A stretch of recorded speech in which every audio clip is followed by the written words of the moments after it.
What's up guys, Nukin here, and I'm back with another roster review. Today we're going to be reviewing Phyruus' roster. So he's got a pretty good one, and he wants to improve it for dark side territory battles.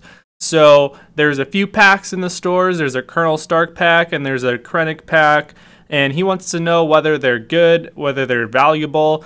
There's also some other questions that he had. He wanted to know, what should his next Zetas be with a dark side territory battle focus? And then he had some other miscellaneous questions like, what characters should he be grinding that are sort of non-obvious shard-wise and gear-wise, and some cheese strats specifically for arena and territory wars. So without further ado, let's get started. Alright, so jumping right into this, we have the Dark Side Territory Battle related packs. So there's a Director Krennic pack here for $15. There's a Colonel Starck pack for $10. And the Krennic pack is a very valuable pack if you don't have a 7-star Krennic. Typically you can get for 320 crystals, 4 Director Krennic shards, and that's going to be about 80 crystals per shard. But in this pack, you're getting 50 for $15, which is about 4,000 crystals worth. That's a 60% off deal. That's 30 crystals per shard. So that is a value pack for sure if you don't have Director Krennic already. So you should probably get that one if you're looking into it. And then there's the Colonel Starck pack for $10, which is about 20 crystals worth per shard. It's another value pack, and if you buy this pack and you've been buying Colonel Starck from the guild store whenever you see him, then very second territory battle, you should have a 5-star Colonel Starck and be ready to pew pew right away in that special mission. Alright, so here are some non-obvious characters to grind, whether it's their character shards or to gear them up. So I have 5 here. The first one is Rolo. So Rebel Officer Leia Organa is a rebel leader, and she's quite good in light side territory battles. She's effective against Empire, so she's going to do well in light side TB, and she's also going to do well when you're coming up against Empire teams in territory wars.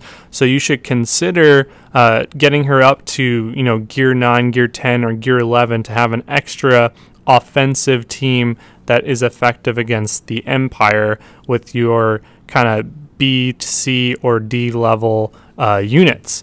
Next up we have Bistan. Or is it Bistan? I'm not sure. He's a great pilot. If you ever end up switching to running the Chimera, his ship with the Chimera works wonderfully. Also, in light side territory battles, he has the best in slot position with the Rogue One team in Phase 6. Although you can use K2SO or Scarif Rebel Pathfinder, you can use Bistan as well, and a lot of people prefer Bistan in that slot, so he's good there. He's a great pilot. Not a lot of people have him geared up. Next we have Asajj Ventress. Now Asajj has become better after the Night Sister reworks, and she is going to be a character that you're definitely going to want to get up there, because eventually everyone is going to be switching to that super tank raid team, and a lot of people are trying out different characters, and based off time, because Asajj grows and gets stronger, I think you can do the battle quicker with Asajj, so you're definitely going to want to get her up. And also eventually everyone will have 7-star Night Sister Zombie and Talzin, and she's a beast on the Night Sister team, so that's another option there. And then we have Cholo, Captain Han Solo. He is surprisingly a decent character, and he can be run in territory wars or arena, and then he's also ran in light side territory battles. And actually we're going to talk about Captain Han Solo right after this portion. So Cholo is a pretty good character to gear up all the way up to gear 11 for sure. And then lastly, I put in Wampa, or you could also put in Hermit Yoda in the slot. So these characters you get for doing the territory battles. You get the currency and you can acquire either the Wampa or Hermit Yoda. And I think that both these characters are great characters to collect. They're above average in strength, and I think potentially they might be required for future events, maybe. So it'd be nice to kind of acquire their shards at least, and maybe not necessarily gear them up. So now we're going to move into trying to utilize non-meta characters and chi strats in Arena and Territory Wars, and using Captain Han Solo. He's currently not really a meta character, but surprisingly he works on this sort of specific team. And in my guild in Territory Wars, we had this team running and holding on defense quite well. He's able to revive and recover protection for his rebel allies, and Old Ben with the Zeta is quite strong as well. So you can actually use Captain Han Solo pretty effectively, and most people don't even know. And then this next strat is more cheesy. It's a nuke gunray lead with a bunch of units that can stealth, like Princess Leia and R2-D2 gives everyone stealth. Acolyte can stealth herself on her basic attack. And you're actually going to be using this Night Sister Zombie Acolyte combination, and you're able to take out Commander Luke meta Titan teams with this team, which is kind of cheesy, especially since you don't even need a well geared up zombie or nuke gunray. So that's a suggestion or two for using non-meta characters. And now moving into the last topic, the next 3 Zetas with a dark side territory battle focus. So first off, we have General Veers.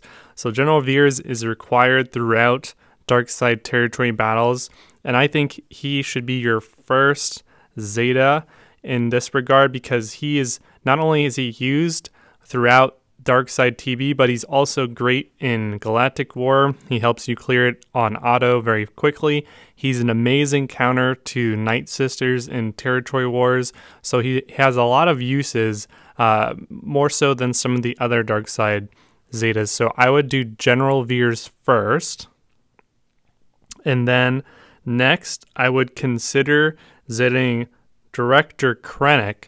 So depending on how you go, you could run a Sith team, or you could run a Empire team. Currently, the best Sith leader is Emperor Palpatine, and he doesn't have any Zetas. So assuming that you want to Zeta someone, you're probably going to Zeta an Empire character, and Director Krennic is a great leader in Darkside territory battles. So I would probably Zeta him if you wanted to also do quite well in this game mode. His leadership provides protection recovery, which is superior to health recovery in Darkside TB. Unfortunately, he doesn't have amazing uses. He's not a pilot or anything like that, but he's very good in Darkside territory battles. And then lastly, for your third Zeta, it's a toss-up between either Tarkin or Thrawn. So Tarkin, he has 2 Zetas, one on the leadership, one on the unique. And Thrawn has one on his leadership and one on his unique as well. Depending on who you're planning to run in Fleet Arena will probably end up being who you Zeta here. And I think the Chimera is the superior ship. So if you're going to be putting Zetas to do better in Fleet Arena, you might as well put them on a character that is going to be your fleet commander. I think his 2 Zetas are better than Tarkin's for territory battles as well, so I would go with Thrawn. But if you're not planning on running him as your commander, then I would do Tarkin. So those are the 3 Zetas which I recommend: General Veers, Krennic, and then probably Thrawn. Alright, so that's all she wrote, so we're going to wrap up here. So we just did a roster review for Phyruus with a dark side territory battle focus. We went over some of the packs in the stores. We went over some Zeta options with a dark side TB focus, and then we also kind of touched on non-meta character farming and usage and chi strats. So hopefully you enjoyed this roster review. Everyone, I try to make these very general for everyone to be able to relate and gather at least something from. And if you did enjoy this video, this roster review, or if you learned something, give this video a thumbs up. Next up, we'll have Dahlia bum cover in the hot seat, so stay tuned for that one. All right, so gonna check out now. See you guys later in the next video. Cheers. Nigga pull up your bandit. The nigga pull up your bandit. The killers understand it.